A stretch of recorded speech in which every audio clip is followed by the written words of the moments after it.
오늘은 레위기 6번째 시간입니다. 6장 8절에서 7장 38절까지 본문을 가지고 제사장으로 이 세상 살아내기라는 제목으로 하나님 말씀 전하도록 하겠습니다. 10년도에 한참 지난 영화입니다. 칠레 산호세 광산 붕괴 사고를 다룬 실화 영화 더 33 보신 분도 계시겠지만 700m 지하 갱도에 광부들 33명이 매몰됐습니다. 며칠째 식량밖에 없는 생지옥에 빠져서 폭동이 일어날 뻔도 했는데 작업반장, 영화의 주인공 루이스 우르수아라는 작업반장이 이제 구조반장이 돼서 절망하는 대신 32명의 대원들을 통솔해서 질서를 세웁니다. 그래서 식량을 철저하게 통제를 하고 사람들을 다독이면서 끝까지 희망을 잃지 않고 33일 동안 갇혀 있었음에도 불구하고 인간의 존엄성을 잃지 않고 전원 다 구조될 때까지 대원들을 이끌었던 그 리더십을 조명한 영화입니다. 루이스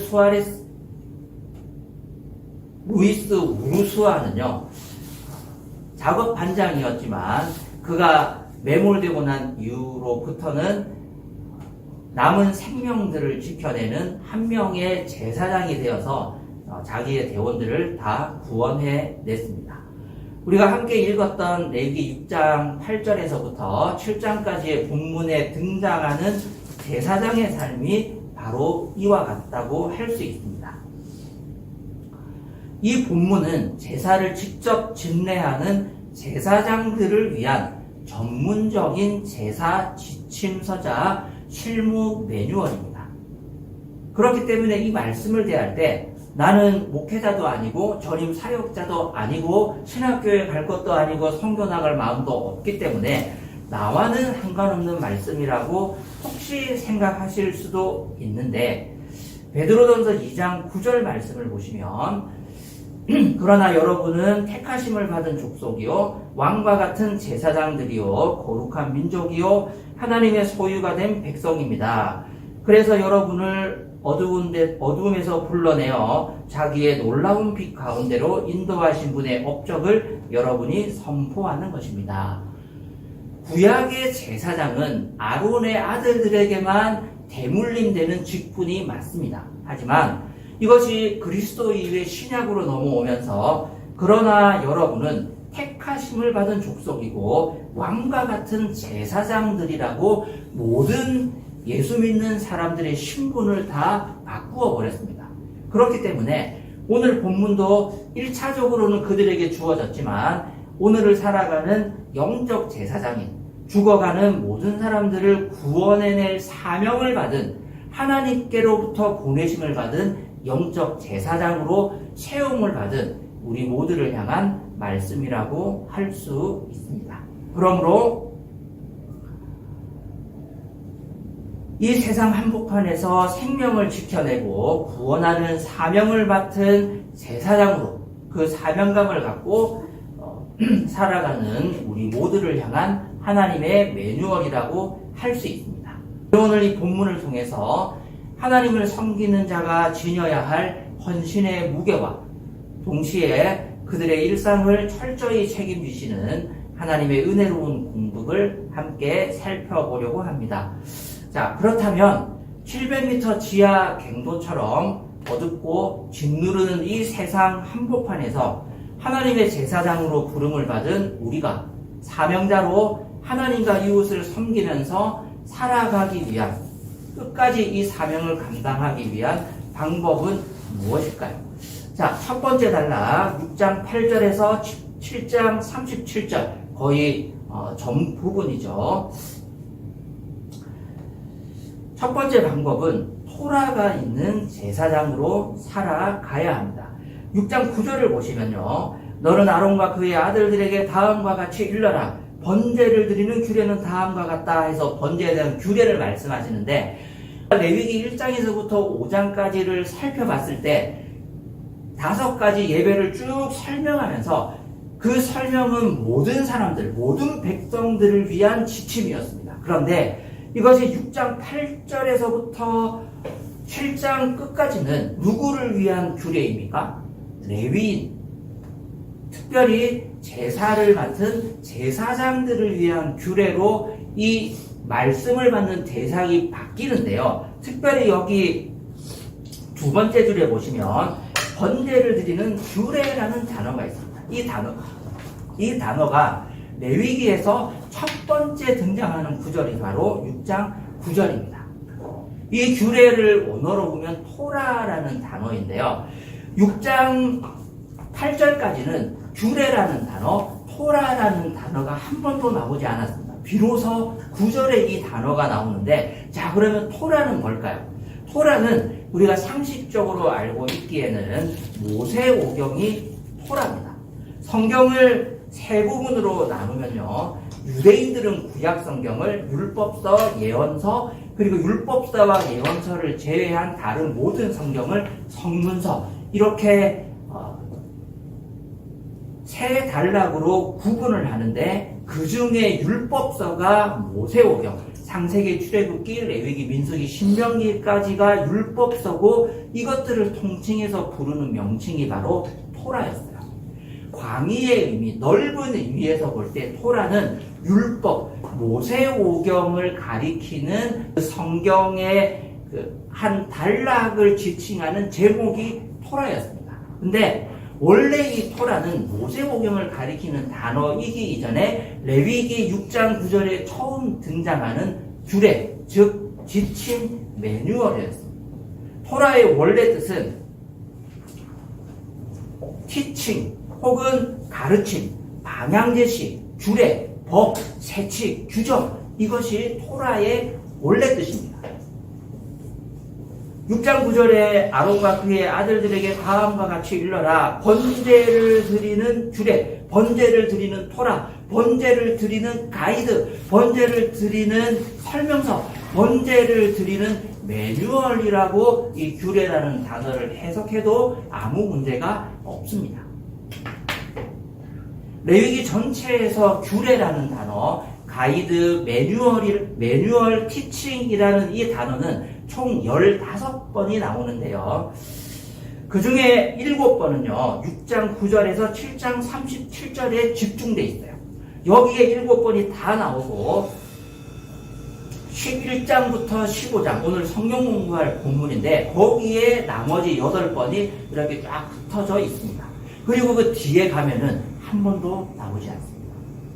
그러니까 이 토라라는 단어의 사용은 무엇을 의미하느냐면, 본래는 성소에서 율법을 다루고 예배를 다루는 전문 제사장들이 사용하는 기술적인 전문직, 구체적으로 번제, 소제, 속제제, 속건제, 화목제의 규례를 설명할 때마다 이것은 무엇에 대한 규례이다라는 뜻의 히브리어 수거가 반복적으로 등장했습니다. 그게 오늘 우리가 본문을 읽을 때 쪼개어서 읽었던, 교독했던 그 단락이 바로 이 수거가 나오는 단락,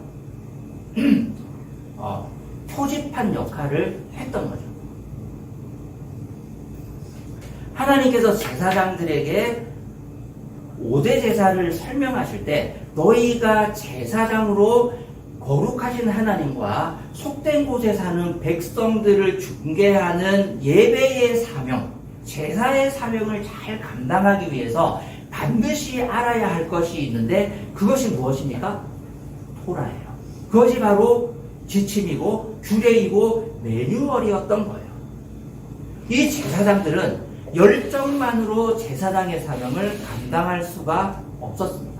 반드시 알고 있어야 할 전문적인 기술과 지침과 매뉴얼이 필요했던 겁니다.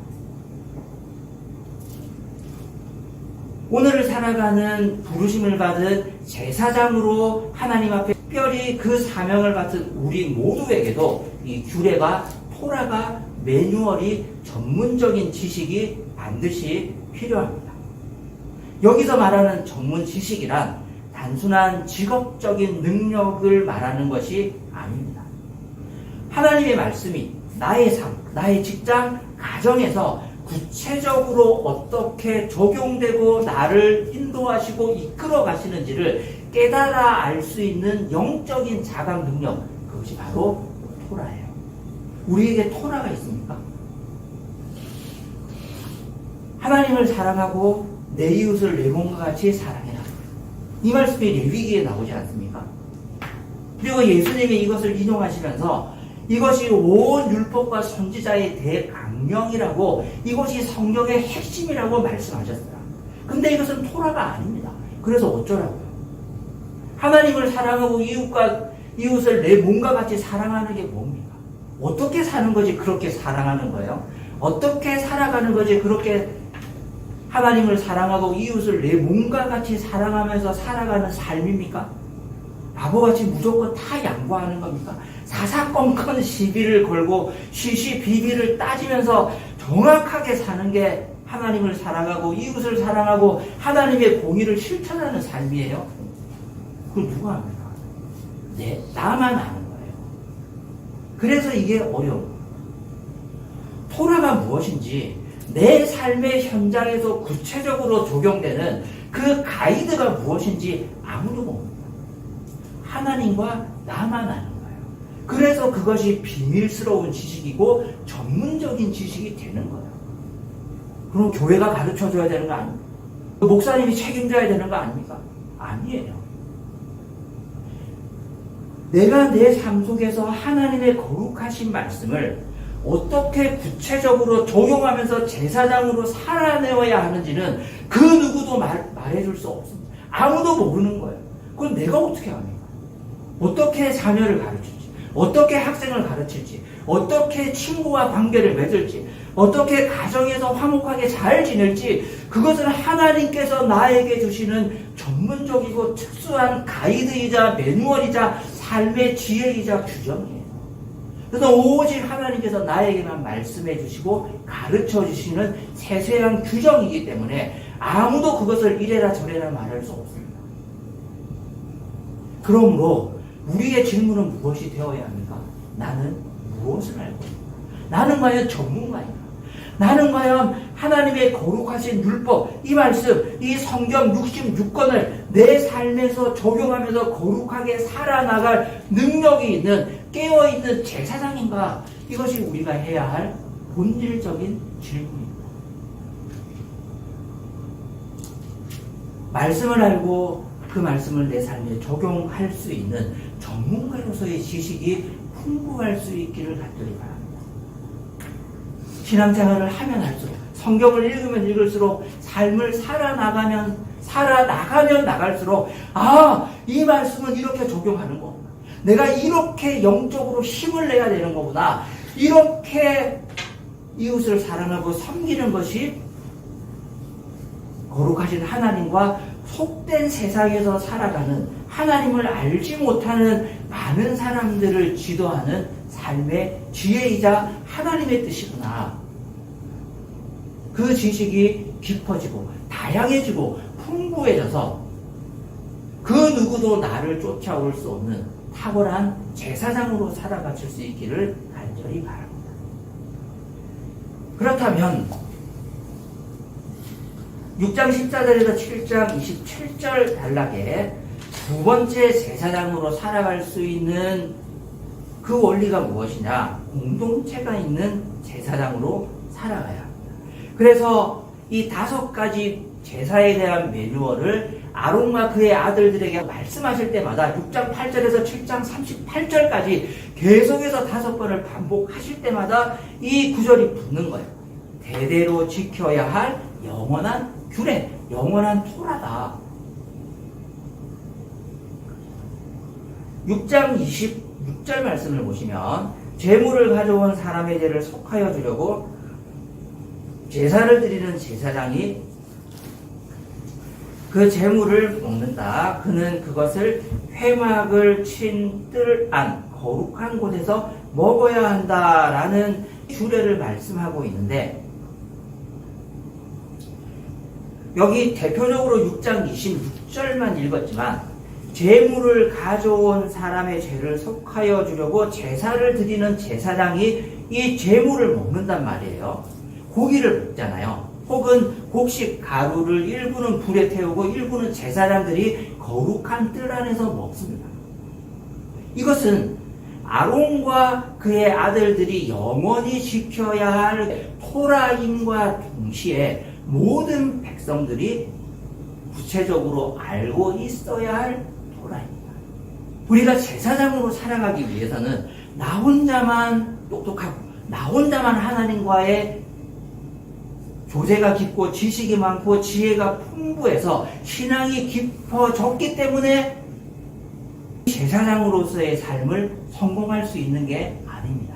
반드시 이 모든 규정을 함께 알고 있는 공동체가 필요합니다. 조선시대에 여러분 간의 기별도 안 간다라는 단어 그 속담 아시죠? 간의 기별도 안 간다고 할 때의 그 기별이 무슨 뜻인지 혹시 아십니까?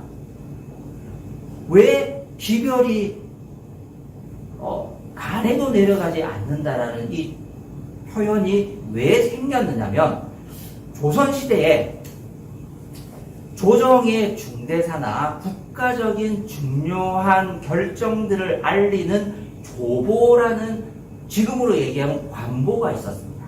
그 관보를 발행해서 국왕의 건강 상태, 고위 관리들의 인사 발령, 새로운 국가의 정책 방향, 심지어 전염병이나 가뭄과의 핵심 정보들을 문서에 관보에 고스란히 담아서 조정의 당상관, 정삼품 이상의 고위 관료들의 국한에서 이 관보를 돌린 거예요.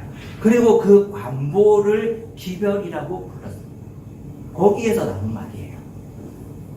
그런데 어느 날 1577년에 일반 백성들도 이 관보, 기별을 받아볼 수 있도록 활자로 인쇄해서 뿌린 거예요. 그때 당시의 임금이 선조였는데 선조가 어떻게 했겠습니까? 이 관보를 정삼품 이상에게 돌리지 않고 일반 백성들에게도 발행해서 돌렸던 놈들을 다 잡아 죽여라. 다시는 이런 불경스러운 일을 벌이지 못하도록 관보를 불태우고 실행하고 읽어보았던 사람들을 다 잡아들여라 노발대발을 했다고 기록되어 있습니다.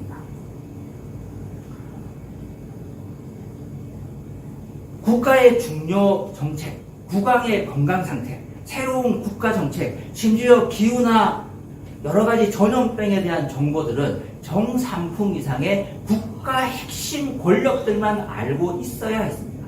왜냐하면 그것이 곧 돈이었고 그것이 곧 파워였고 권력이었기 때문에 상놈들이, 일개 상인들이, 일개 엔지니어가 이 정보를 안다는 것은 국왕으로서 용납할 수 없었기 때문입니다.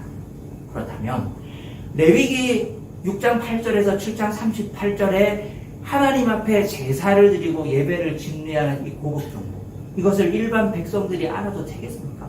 이건 고급 정보 아니에요.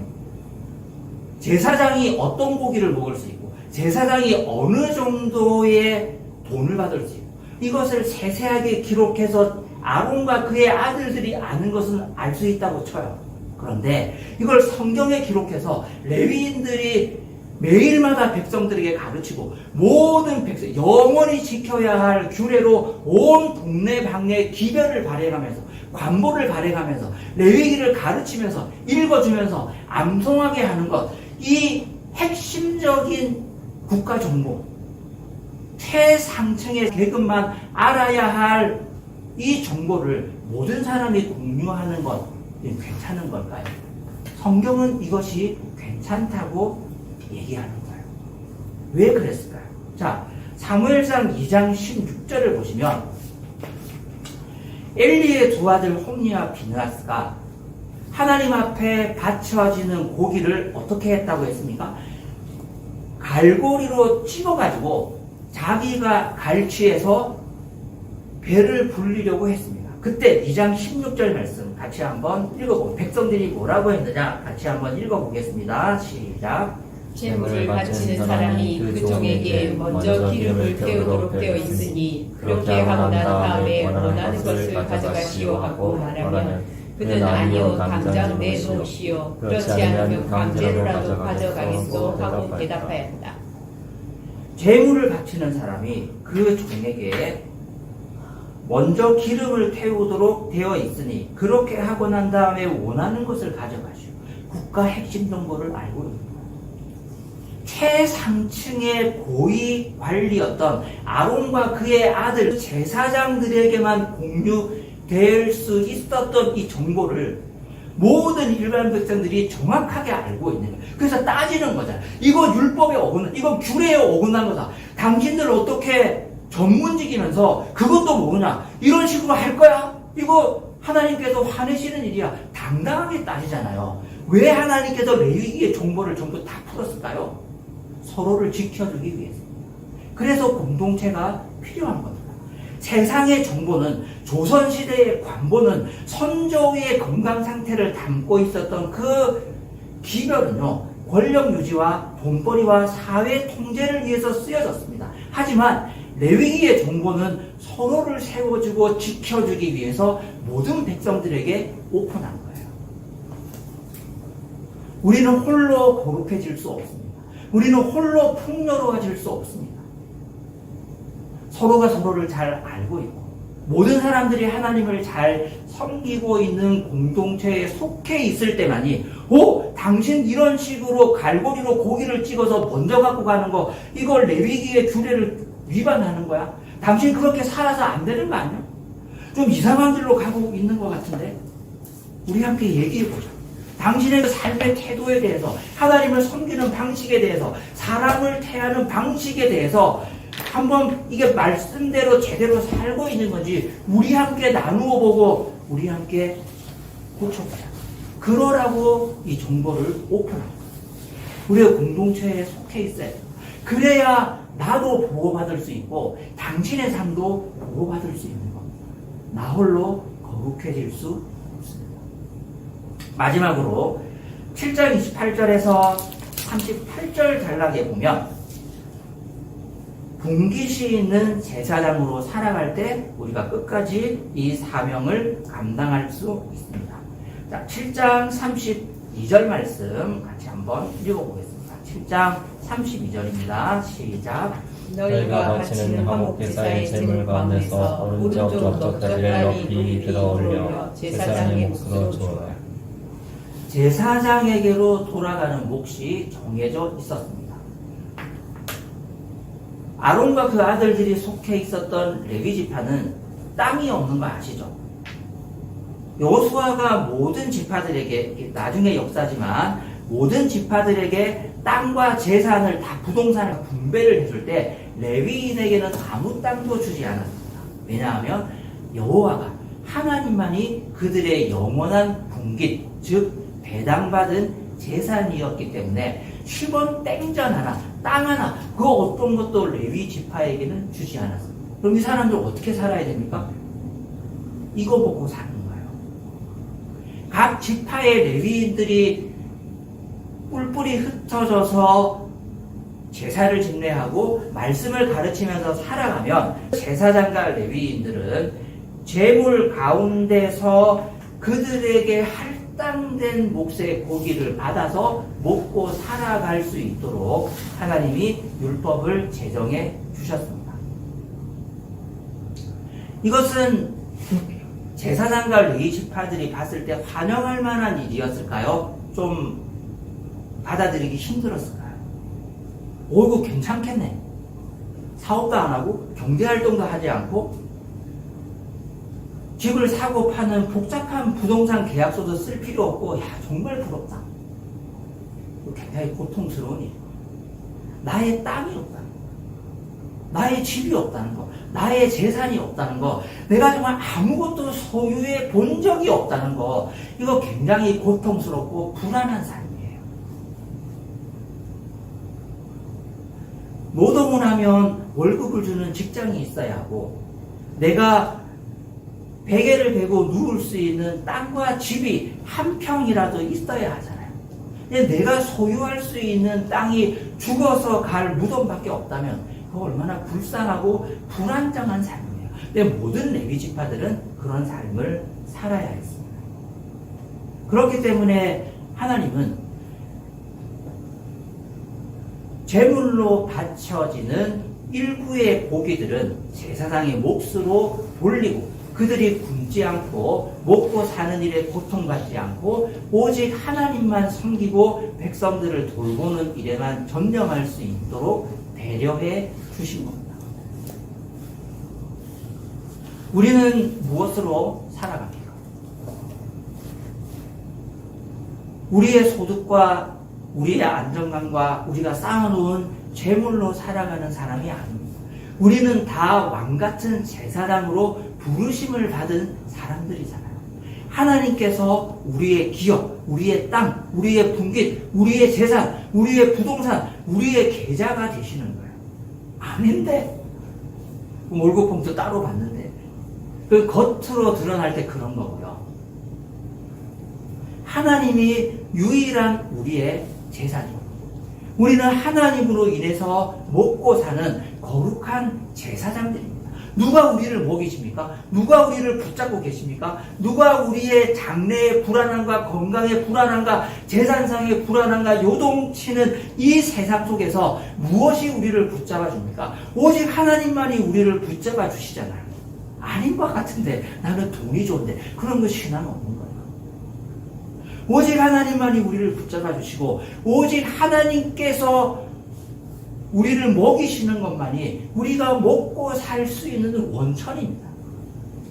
하나님이 사장님을 통해서 월급을 주시는 거고 하나님이 땅을 통해서 우리를 먹고 살 수 있게 해주시는 거고 하나님께서 직업을 통해서 우리를 먹여 살리는 거예요. 제사장으로서의 인생을 살아내는 이 마지막 세 번째 방법은 내 힘과 내 능력이 아니라 눈에 보이는 것들을 통해서 하나님이 공급하시는 은혜로 내가 살아가고 있다는 분명한 신앙 고백이 필요하다는 말씀입니다. 구약의 제사장들은 속된 곳에 속한 사람들처럼 밭을 일구고 스스로 생계를 책임지느라 일상의 피곤함, 평범하고 속된 그 커먼의 영역에 매몰되는 사람들이 아니었습니다. 우리가 일상을 살아가는 그 커먼의 영역, 평범한 삶의 영역들에 매몰되지 않기를 바랍니다.